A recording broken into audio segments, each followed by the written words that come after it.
दोस्तों नमस्कार। एक बार फिर मनोज पटना वाले आपके समक्ष उपस्थित हुआ हूं टॉपिक बजट 2024 लेकर।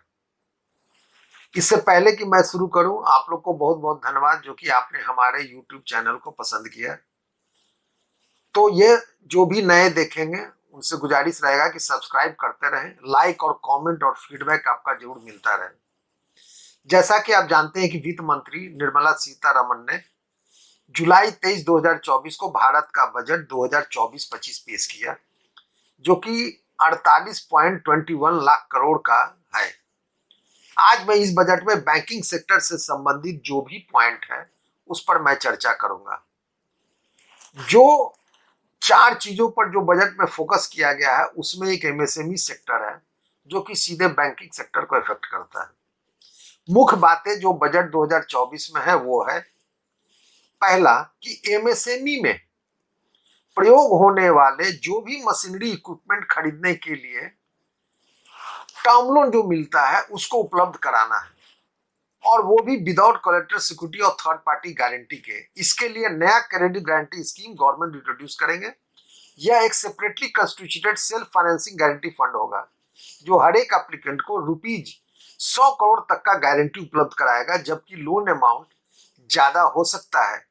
इसके लिए बोरोवर को अपफ्रंट फी भी देना पड़ेगा। दूसरा मुख्य जो इसमें बिंदु है वो है कि एमएसएमई क्रेडिट के लिए नए असेसमेंट को बनाना है। हर एक पब्लिक सेक्टर को खुद अपने यह तैयार करना होगा एक असेसमेंट मॉडल जो कि एमएसएमई को फाइनेंस करेगा, और उसमें खास बात यह है कि डिजिटल फुटप्रिंट का उसमें जरूर ख्याल रखा जाएगा। तीसरा पॉइंट है credit support for MSME during stress period, कि जब भी स्ट्रेस पीरियड में आता है एमएसएमई उस समय उसको क्रेडिट मिलता रहे, इसके लिए भी गवर्नमेंट सपोर्ट करेगा एक गवर्नमेंट प्रमोटेड फंड गारंटी के द्वारा। चौथी मुख्य बातें जो है इसमें मुद्रा लोन से संबंधित है, जिसमें मुद्रा लोन की लिमिट को 10 लाख से बढ़ाकर 20 लाख तक लोन दिया जा सकता है वैसे बिजनेसमैन को जिन्होंने तरुण कैटेगरी के लोन लिया और उसे चुकता कर दिया हो। अब पांचवा जो मुख्य बातें हैं कि इसमें ट्रेड्स बिजनेस के संबंधित है। इसमें मैंडेटरी ऑनबोर्डिंग करने का प्रपोजल रखा गया है, जिसमें थ्रेशोल्ड लिमिट जो है बायर्स का 500 करोड़ से घटाकर 250 करोड़ कर दिया जाएगा, और इसमें मीडियम इंटरप्राइजेस को भी इंक्लूड किया जाएगा। इससे एमएसएमई के डिलेड पेमेंट को काफी हद तक एड्रेस किया जा सकता है। छठा मुख्य बातें हैं कि सिडबी ब्रांच खोलेगा एमएसएमई क्लस्टर में, और वो 3 साल में सारे क्लस्टर को कवर कर लेगा, जिसमें 24 ऐसे ब्रांचेज इस साल खोलने का प्रपोजल है। सातवां जो पॉइंट है कि multi product food irradiation unit जो है उसको सेटअप करने के लिए एमएसएमई सेक्टर को फाइनेंशियल सपोर्ट दिया जाएगा। आठवां जो है पॉइंट है ई कॉमर्स एक्सपोर्ट हब बनाया जाएगा, जो कि पब्लिक प्राइवेट पार्टनरशिप यानी पीपीपी मॉडल पर यह तैयार होगा। नौवां पॉइंट है कि गवर्नमेंट जो है फैसिलिटेट करेगा ऐसे इन्वेस्टमेंट को plug and play industrial park के तहत।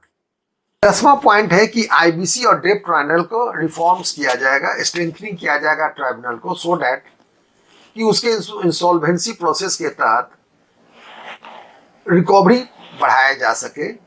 इसके लिए एडिशनल ट्राइब्यूनल का भी स्थापना किया जाएगा।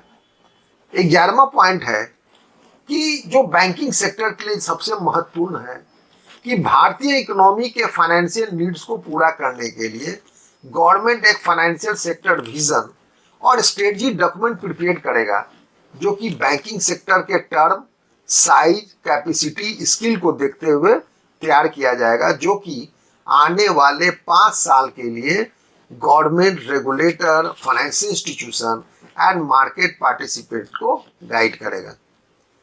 12वां जो मुख्य बातें हैं इसमें कि एग्रीकल्चर पर भी गवर्नमेंट ने 1,52,000 लाख करोड़ का प्रोविजन किया है, और इसमें बैंकिंग सेक्टर का भी रोल अहम रहेगा। 13वां पॉइंट है कि शिक्षा लोन में, एजुकेशन लोन में 10 लाख से बढ़ाकर 10 लाख तक का लोन आपको दिया जाएगा हायर एजुकेशन के लिए, भारत में पढ़ने के लिए।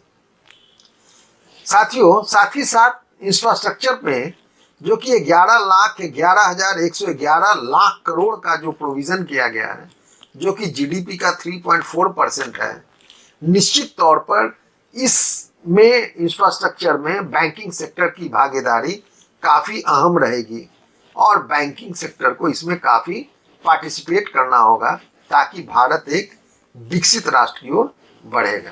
तो आज बस इतना ही दोस्तों, जो भी बजट में बैंकिंग सेक्टर से संबंधित पॉइंट है हमने इसे कवर किया है। तब तक के लिए आपको बहुत बहुत धन्यवाद।